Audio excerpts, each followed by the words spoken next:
સ્વાગત છે તમારું મારા એક નવા વ્લોગ વિડીયોમાં ને અત્યારે તો હું જઈ રહ્યો છું વાડીએ. તો હાલો તમને વાડીએ જઈને મળું. વાડીએ પહોંચ્યા પહેલાં ત્યાં તો પાણી કેટલું ભરાણેલું છે. આ તળાવ છે, આ છે પાણીનું. અહીંથી વટવું તો પડશે, એની માટે વાળવા પડશે પાયતા. તો હાલો પાયતા વાળ નાખવી હોય.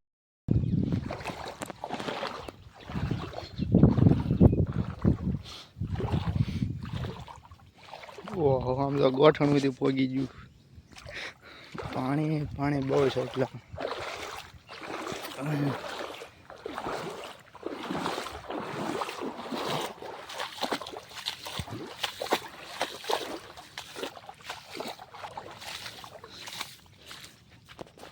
ફાઇનલી મિત્રો આપણે પાણી પાર કરી લીધું છે. ગઈ રાતે વરસાદના કારણે જો અહીંયા ખાડો પડી ગયો. આ છે ઉપરાવાળા વાડીવાળાનો ઢાળ. અહીંયા જો ખાડો પાડી દીધો. અહીંયાથી ગાડી જાય ને એટલે આપણો બાપુજી તો અહીંયા ગાડી મૂકી દીધેલી છે. મારી પહેલાં આવેલા છે એ તો ખાડો પાડી દીધો અને કંઈ કરવું પડશે. તો વાડી નળમાં પાણી ભરાઈ ગયું. અહીંયા આપણે પાયતા વાળીને જવું પડશે. જો મિત્રો રાતે ગાવડા આવી ગયેલા છે. જો એના પગલા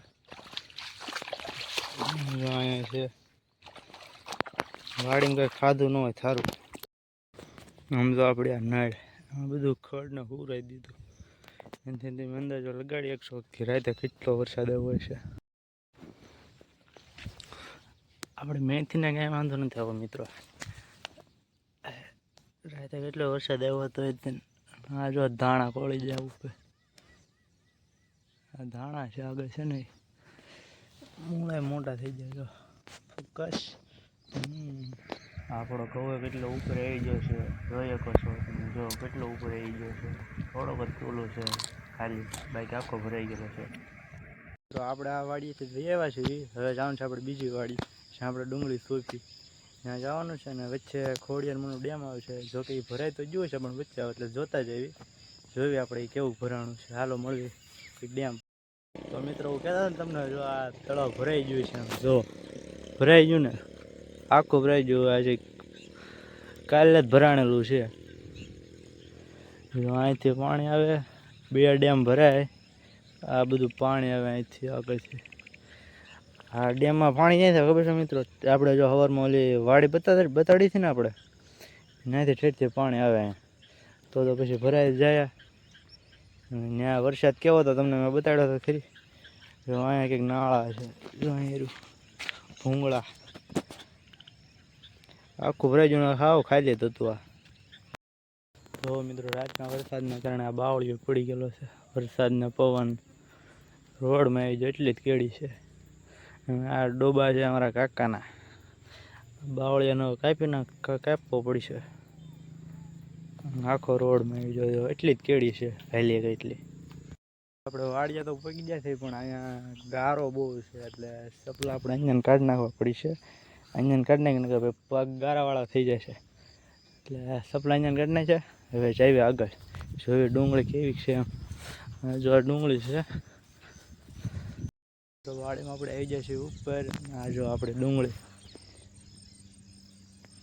ડુંગળીના એટલા 2 ને 3 દી છે. કાલે વરસાદ આવ્યો અને એ પેલા 2 દી છે. જો વરસાદ આવ્યો તોય તેને ઊભી થઈ ગઈ. જોવા મિત્રો કેરા પાણીના ભરાય દેલા છે. જો તમને બતાતો નહીં હોય બાકી આમનું પાણી ભરેલું હોય ને ત્યારે ખબર જ પડી જાય આમાં ભરેલું હતું એમ. અને આવડું આપણે પાછળ છે ને એમાંથીને આપણે ડુંગળી સોંપવાની જ છે. એટલામાં સોંપી છે આપણે. અને આવડું આ છે ને એટલું એમાં સોંપણ છે. એટલે ઈટા છે ના છે પગલા. હાલે જો આ વાડીએ ખૂટ્યો આવી ગયેલો છે. સોંપી એમાં ન ગળ્યો હોય સારું. જોઈએ તો ખરી હવે ક્યાંયથી કેમ પગલા એનકરથી છે.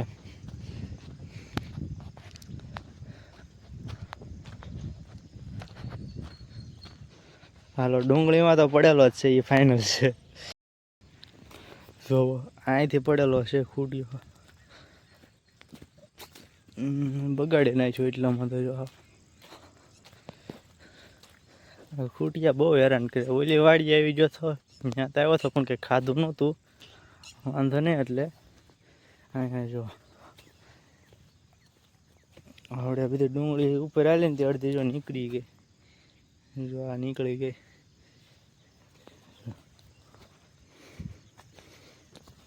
ખૂટિયો પતરી ઠગી ખૂટિયા તો ડુંગળી પાણીના કારણે નીકળી ગયેલી છે. જો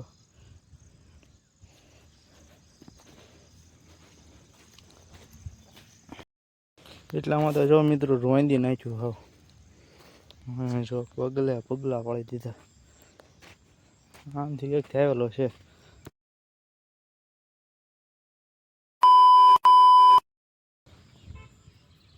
જો એટલે હું સપલા કાઢી નાખવાનું કહેતો. સપલા લઈ જાવ ને સપલામાં એટલો ભરાઈ જાય. જો થઈ જાય ને ઓલા બૂટ થઈ જાય એની ઘોડી થઈ ગયો. હવે ધોઈ નાખી.